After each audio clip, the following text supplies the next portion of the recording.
Hello friends, मैं form Ansari, आप देख रहे दामई। इस वक्त हम भिवंडी शहर के नई बस्ती नगीना मस्जिद हॉल में मौजूद है। मैं आपको बता दूं कि भिवंडी शहर में मेट्रो को लेकर चर्चा काफ़ी वर्षों से जो है बनी हुई है।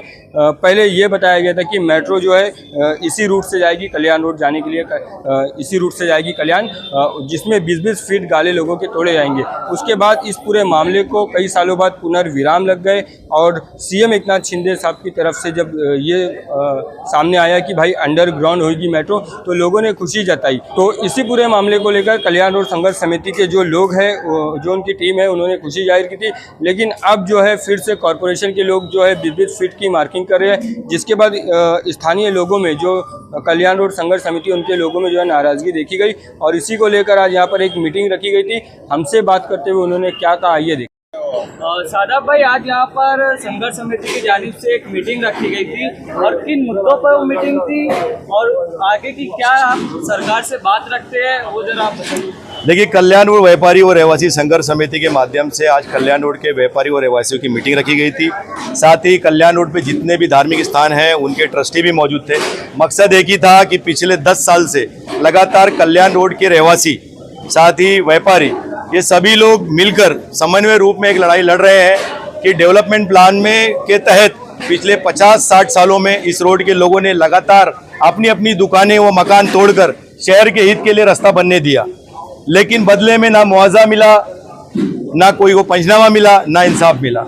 उसके बावजूद वापस दोबारा सिर्फ इसी रोड को क्यों तोड़ा जा रहा है? शहर से बाहर जाने के लिए अन्य कई रोड डीपी प्लान में है, उसको ना क्लियर करते हुए कई बार कल्याण रोड को टारगेट करना अलग अलग माध्यम से कहीं ना कहीं ये दर्शाता है कि किसी बिल्डर को फायदा पहुंचाने के लिए भिवंडी शहर के नेता और अधिकारी जो भ्रष्ट हैं वो संयुक्त रूप में काम कर रहे हैं और वो बार बार चाह रहे हैं कि कल्याण रोड जो है वो शहर का रोड नहीं बल्कि हाईवे बन जाए और यहाँ के लोग जो है सरकारी मेहमान बन जाए। अगर आप में हिम्मत है तो क्यों नहीं आप रिंग रोड बनाते? भाई, शहर के बाहर से आने वाली गाड़ी हमारे शहर में क्यों घुसती है? एक बड़ी गाड़ी जिसको जेएनपीटी जाना है, अलीबाग जाना है, गुजरात जाना है, वो हमारे शहर से गुजरती है, हमारे शहर का ट्रैफिक निज़ाम खराब करती है, हमारे शहर में एक्सीडेंट होता है, शहर के मुकामी लोग मरते हैं और उसके बावजूद रिंग रोड ना बनाते हुए शहर से बड़ी गाड़ी गुजरने देते हैं। और बड़ी गाड़ी गुजरने से जब ट्रैफिक होती है तो बोले कल्याण रोड तोड़ो। ये कहाँ तक इंसाफ की बात है? ये सरासर नाइंसाफी है। और हम ये देख रहे हैं कि पिछले 10 साल में लगातार अलग अलग प्रयास के माध्यम से हमें तोड़ने उजाड़ने की कोशिश की जा रही है। हमें तोड़ने उजाड़ने की इस कोशिश को हमेशा नाकामयाब उप मुख्यमंत्री, अभी के मौजूदा उप मुख्यमंत्री एकनाथ शिंदे साहब ने ही किया है। वो हमेशा देखते हैं, हमेशा बोलते हैं कि लोगों को उजाड़ कर विकास नहीं होता। कभी भी विकास होता है पर्याय रास्ते बनाने से, नए प्लान बनाने से, किस तरह से ट्रैफिक यंत्रणा सही की जाए उसका एक प्लान होना चाहिए। लेकिन एक नुकाती प्रोग्राम बना के कि भाई इस रोड को तोड़ दिया जाए, ये दर्शाता है कि सड़क के दोनों तरफ 6-6 मीटर मतलब 20-20 फुट तोड़कर कोई बिल्डर है जो ये चाह रहा है कि उसकी प्रॉपर्टी की वैल्यू बने, कोई बिल्डर है जो चाह रहा है कि पगड़ी धारक फ्री में उड़ जाए और जो पीछे ओनर है उसको प्रॉपर्टी का फायदा मिले। तो कहीं ना कहीं ये पैसे के माध्यम से लोगों को उड़ाने की कोशिश है, हम इस तरह देखते हैं और इसके लिए हमें लगातार प्रयास कर रहे हैं। पिछले कुछ सप्ताह पहले सड़क के दोनों तरफ 6-6 मीटर मार्किंग करने की कोशिश की गई। कल्याण नाके से लेकर शांतिनगर चौकी तक मार्किंग करते आए। मार्किंग करने वाले अधिकारियों से जब संघर्ष समिति के दुकानदारों ने, मकान मालिकों ने पूछा कि भाई आप क्यों मार्किंग कर रहे हो जबकि मेट्रो भूमिगत हो गई है, तो उन्होंने कहा नहीं, राज्य सरकार से आदत है। राज्य सरकार से आदेश की बात जब पूछने के लिए म्युनिसिपल कॉर्पोरेशन में गए तो म्युनिसिपल कॉर्पोरेशन में बैठे जो कमिश्नर है उन्होंने हठधर्मी दिखाते हुए, मैं ये बोलता हूं कि ऐसा अगर कोई आईएएस ऑफिसर होता है तो इससे बेहतर है कि मैं मेरे बच्चे को आईएएस ऑफिसर नहीं बनाऊंगा। इतनी गंदी तरीके से बात करना, इतने बदतमीजी से बात करना। आईएएस ऑफिसर का मतलब होता है सभ्यता, शालीनता होनी चाहिए। आईएएस ऑफिसर का मतलब ये होता है कि वो सरकार के का नेतृत्व भले से करता है लेकिन जनता का सेवक है। लेकिन जनता का सेवक अगर जनता के लोगों की बात नहीं सुनेगा तो कितनी गलत बात है। उन्होंने सीधा एक ही बात कहा, हमको तोड़ना है हम तोड़ेंगे, हमको रुकाना है तो ऊपर जाओ। इस बात की दखल लेते हुए हमारे जननायक उप मुख्यमंत्री एकनाथ शिंदे साहब ने इस बात की दखल लिया है और उन्होंने सीधा ये कहा है कि सिर्फ कल्याण रोड ही क्यों, अगर तुमको ट्रैफिक सिस्टम सही करना है तो पूरे शहर का प्लान बनाने की जरूरत है। उन्होंने इस पर एक कंसल्टेंट अपॉइंट करने के लिए एमएमआरडीए को भी आदेश दे दिया है, साथ ही म्युनिसिपल कमिश्नर को भी आदेश दे दिया है। आज ये मीटिंग रखने का मकसद ये है कि गैर कानूनी तौर पर जिस तरह औरंगाबाद में तोड़ा जा रहा है, बीजेपी सरकार का एक एमएलए जो बीजेपी पार्टी में है, वो खुद हाउस में कह रहा है कि डेवलपमेंट के नाम पे नहीं तोड़ पाए, स्मार्ट सिटी के नाम पे तोड़ नहीं पाए, क्योंकि तोड़ नहीं सकते थे, क्योंकि डीपी क्लियर था, रोड क्लियर था। तो आप इंक्रोचमेंट के नाम पे, इलीगल के नाम पे पूरे शहर को उजाड़ दिए। तो कहीं ना कहीं ऐसी कोई कोशिश हमारे शहर में होगी। तो राहत इंदौरी का शेर मुझे याद आता है कि यहाँ सिर्फ मेरा मकान थोड़ी है, अगर कोई ये सोच रहा होगा कि ये रोड चौड़ा हो जाएगा तो डेवलपमेंट होगा, भाई आपकी भी बारी आएगी। इलीगल के नाम पर अगर इस शहर को तोड़ा जाएगा तो पूरा शहर कहीं बचेगा नहीं। इंक्रोचमेंट के नाम पर शहर को उजाड़ा जाएगा तो ये शहर कहीं बचेगा नहीं। इसी विश्वास के साथ हम अपनी जद्दोजहद जारी रखना चाहते हैं। इसीलिए कल्याण और व्यापारी और रहवासी संघर्ष समिति के सभी हमारे जो सम्मानित सदस्य हैं उनको आज बुलाया गया था। जागरूकता अभियान के तहत हम आने वाले वक्त में क्या काम करना चाहते हैं उनको बताया गया है। आपके चैनल के माध्यम से मैं दोबारा माननीय उप मुख्यमंत्री एकनाथ शिंदे साहब का शुक्रिया अदा करता हूं, इन सभी दुकानदार और रहवासी, खासतौर पे मंदिर मस्जिद के ट्रस्टियों की तरफ से, कि आपने न सिर्फ इनको बेरोजगार होने से बचाया है बल्कि हमारी धार्मिक आस्था को भी बचाया है। थैंक यू एकनाथ शिंदे साहब, धन्यवाद। मैं कल्याण रोड रहवासी व्यापारी संघर्ष समिति और यहाँ के स्थानिक तमाम रहने वाले और मंदिर मस्जिद के ट्रस्टियान की जानिब से महाराष्ट्र की जो सरकार, माजी मुख्यमंत्री एकनाथ जी शिंदे साहब और आज के तत्कालीन मुख्यमंत्री श्री देवेंद्र फडणवीस जी का तहे दिल से शुक्रिया अदा करता हूँ कि उन्होंने कल्याण रोड के ऊपर हजारों रहवासी और व्यापारियों को उजड़ने से बचाने के लिए मंदिर मस्जिद दरगाह कब्रस्तान डॉक्टर बाबा साहब अम्बेडकर का स्मारक बचाने के लिए मेट्रो को जो अंडरग्राउंड करने का फैसला किया, उसके लिए मैं पूरे कल्याण रोड और भिवंडी शहर की तरफ से उनका शुक्रिया अदा करता हूं। और मैं यही उम्मीद रखता हूं हमारे शहर के नए आईएएस जो कमिश्नर साहब आए और इस शहर के दोनों आमदार खासदार, इस शहर के डीसीपी और तमाम नेताओं से ये मैं गुजारिश करता हूं और ये उम्मीद रखता हूं कि अगर आप इस शहर के लिए कोई कदम उठाए तो पूरे शहर के लिए कदम उठाए, पूरे शहर की भलाई के लिए कदम उठाए, ना कि सिर्फ एक रोड को चौड़ा करने से भिवंडी शहर की तरक्की होगी।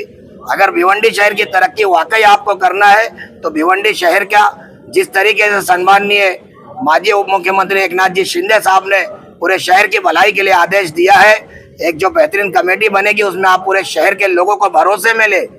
जरूरी नहीं कि आप अपनी सोच रखें, वहाँ के स्थानिकों को बुलाए, वहाँ के जिम्मेदारों को बुलाए और सबको राय मशवरा करके एक भरोसे में लेके शहर का एक अच्छा प्लान तैयार करें ताकि पूरे शहर का मसला हल हो।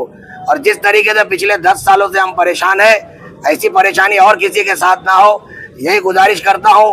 और आज तक अंडरग्राउंड करने तक हमारे साथ जिन लोगों ने भी मदद किया, जिसमें कल्याण रोड के तमाम व्यापारी, रहवासी और इस इलाके के जिनकी दुकान मकान नहीं है वो अवाम जो हमारे साथ खड़ी रही, मंदिर मस्जिद के उलमा और महाराज, ट्रस्टियान और इस शहर का जो भी पिछला पुलिस डिपार्टमेंट और जो भी पॉलिटिकल लीडर हमारे साथ खड़े रहे और पिछले 10 सालों से सम्माननीय एकनाथ जी शिंदे साहब ने जो हमारा नेतृत्व किया, मैं सबका शुक्रिया अदा करता हूं और यही उम्मीद करता हूं कि आने वाले भिवंडी शहर की तरक्की में हम साथ में हैं। कुछ लोगों के जहन में कि हम लोग हमेशा तरक्की को रोकते हैं, हमने कभी तरक्की को नहीं रोका। नाजायज तरीके से अगर हमको बार बार उजाड़ कर और बिना मुआवजे के हमको जो सजा दी जा रही है उसके खिलाफ हमने एक आवाज बुलंद किया था, वो भी लीगल तरीके से। हमारी मांग यही है कि पूरे शहर को इंसाफ मिले। और पत्रकारों का भी मैं शुक्रिया अदा करूंगा कि उन्होंने भी हमारी आवाज को हमेशा पहुंचाया और संघर्ष समिति का खास तौर पे कि डट कर हर महाज पे सामना किया। बहुत बहुत शुक्रिया। अल्लाह हाफिज। गेल्या 10 वर्षापूर्वीपासून आम्ही कल्याण रोड रहिवासी संघर्ष समितीच्या वतीने कल्याण रोडवर होणाऱ्या अत्याचाराला महानगरपालिका आणि MMRDच्या माध्यमातून जो इथे DP प्लॅन आणून ते तोडक कारवाई करण्याच्या विरोधात आम्ही सर्व दुकानदार, व्यापारी, रहिवासींच्या वतीने आम्ही निवेदनं देत आलो। अधिकाऱ्यांना निवेदनं दिली, आयुक्तांना निवेदन दिले, MMRDच्या आयुक्तांना निवेदन दिली। अनेक वेळा आम्ही संघर्षाच्या माध्यमातून या संदर्भातला विषय आम्ही त्यांच्यासमोर मांडला। या येथे असे अनेक व्यापारी आहेत की ज्यांचे दुकानं 30-30 फुटावरून 20-20 फुटावर, 15 फुटावर आल्या 5-5 फूट आणि 4-4 फुटावर दुकानं ठाटून आपलं उदरनिर्वाह करतायत, आपल्या मुलांचे शिक्षण करतायत। या संदर्भात अनेक वेळा आम्ही आयुक्तांना आणि MMRDचे अध्यक्ष आणि मंत्री महोदय शिंदे साहेब, देवेंद्र फडणवीस साहेब, CM साहेब यांना सगळ्यांना आम्ही निवेदनं देऊन त्यांना अवगत केलं होतं. त्या माध्यमातून ज्या पद्धतीने आम्ही लढाई लढत आहोत कल्याण रोडची, त्यामध्ये आम्हाला प्रत्येक वेळेस ज्या पद्धतीने आमच्या कल्याण रोड संघर्ष समितीच्या आंदोलनाला या इथल्या स्थानिक रहिवासी, स्थानिक व्यापाऱ्यांनी ज्या पद्धतीने साथ दिली, त्या साथीला आम्हाला या गेल्या महिन्यातच मेट्रो अंडरग्राऊंड करून आम्ही ते यशस्वी करून दाखवलं. या सर्व व्यापारी आणि रहिवाशांना मी धन्यवाद देतो. आणि यामागे ज्यांनी आम्हाला साथ दिली त्या आमचे DCM साहेब जे आता एकनाथ शिंदे साहेब आहेत त्यांना देखील धन्यवाद देतो. देवेंद्र फडणवीस साहेब आहेत त्यांना देखील धन्यवाद देतो. त्यांनी लोकांचा, जनतेचा विचार मनामध्ये ठेवून इथल्या स्थानिक रहिवाशांना इथल्या लोकांचा विचार करून मेट्रो अंडरग्राऊंड केली. परंतु आता ते झाल्यानंतर देखील पुन्हा महानगरपालिकेचा एकच येतो आणि इथले जे काही आमदार आता जे निवडून आले ते आमदार यांचं मनसुबा कल्याण रोडवर काय आक्रोश आहे काय माहीत नाही. तर हे जर आमदार आहेत तर त्यांनी गेल्या 20 वर्षापूर्वीचा जो नकाशा होता त्यावर किती इम्प्लिमेंट झालेली आहे ती आयुक्तांना विचारायला पाहिजे होती, आयुक्तांकडून करून घेतली पाहिजे होती, पण ती अद्यापर्यंत केली जात नाही. विनाकारण येऊन जाऊन फक्त कल्याण रोड हा एकच रोड फक्त टार्गेट केला जातो आणि त्या माध्यमातून आमच्या कल्याण रोडवरच्या व्यापारी रहिवाशांना खूप मोठ्या प्रमाणात त्रास होत आहे. म्हणून आम्ही पुन्हा आता या संघर्षाच्या ही जी संघर्षाची ठिणगी उडते याला एक आम्ही वेगळं वळण देतो की या ठिकाणी आमच्यावर कुठेतरी या कल्याण रोडच्या रहिवासी व्यापाऱ्यांवर कुठेतरी अन्याय होत आहे. म्हणूनच ही साजिश केली जाते. कारण इथे जे आमदार असेल त्यांची काहीतरी वैयक्तिक स्वार्थासाठी, वैयक्तिक प्रॉपर्टीच्या विकासासाठी, यांच्या स्वतःच्या स्वार्थासाठी हे केलं जात आहे. म्हणून असा आमचा यांच्यावर आरोप आहे.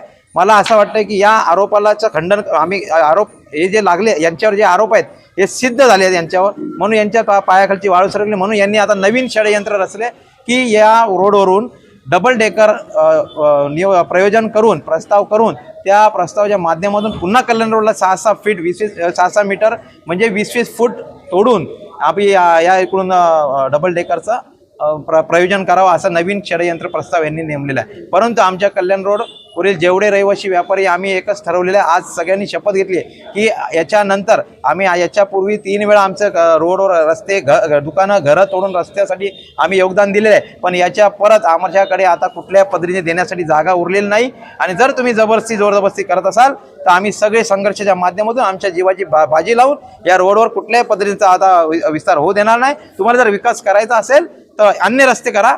100 फूटचा रोड आहे, 200 फुटाचा रोड आहे, 60 फुटाचा रोड आहे, इतर सगळं रिंग रोड आहे. या सगळ्या विकासाच्या ज्या गोष्टी आहेत त्या अगोदर करा आणि मग तुम्हाला कल्याण रोड यायचं तर कल्याण रोड या. तुम्हाला ट्रॅफिकची समस्या जाणवत असेल तर याला जबाबदार तुम्ही आहात. कारण तुमच्या 20 वर्षापूर्वीच्या प्लॅनिंगमध्ये जे रस्ते तुम्ही बनवायचे होते ते बनले गेलेले नाहीत. म्हणून या रस्त्यावर पुन्हा वारंवार ट्रॅफिकची समस्या निर्माण होते. त्यासाठी आपण महानगरपालिका नाकाम झालेली आहे. MMRD आता सध्या महापालिकेकडे निधी नसल्यामुळे MMRD स्वतः करते, त्याचा आम्ही आभार व्यक्त करतो. पण याला सर्वस्वी जबाबदार महानगरपालिका. आणि यामध्ये आता IAS दर्जाचे अधिकारी जरी आले आहेत तरी यांनी पूर्व इतिहास बघून, भिवंडी शहराचा पूर्व इतिहास बघून त्याच्यावर अवलंबून ज्या लोकांना तिथे व्यापारी लोकांना आणि रहिवासी लोकांना वारंवार त्रास दिला जातोय त्यांना कुठेतरी तुम्ही संरक्षण देणं गरजेचं आहे. मला असं वाटतं की तुम्ही स्वतःहून मनापासून या गोष्टीचा विचार केला पाहिजे की अन्य रस्ते जर या भिवंडी शहरात बनले असते तर या ठिकाणी ट्रॅफिकची समस्या झाली नसती. याच्यासाठी तुम्ही सर्वस्वी जबाबदार ही भिवंडी शहर महानगरपालिका त्याचे अधिकारी आहेत. त्यामुळे आम्हाला याच्या संदर्भात आम्ही कुठल्याही पद्धतीने आता याच्या मागे हटणार नाहीत. तुम्हाला जर विकास करायचा असेल तर गेल्या 20 वर्षापूर्वीचा 2003 साठी नवीन विकास मंजूर आराखडा जर तयार झाला आहे त्या आराखड्याची इम्प्लिमेंट झाली पाहिजे. तुम्ही जो अपूर्ण ठेवला आहे त्याला तुम्ही पूर्ण करा. त्यामुळे आम्ही भिवंडी संघर्ष समितीचा 24 तास आम्ही इथे आमच्या रस्त्यावर संरक्षण उभे आहोत. याच्या पुढे आम्ही कुठल्याही प्रकारचं तोडकाम आणि अनधिकृत बांधकाम इथं तोडू देणार नाहीत. ही आमची भूमिका असणार आहे.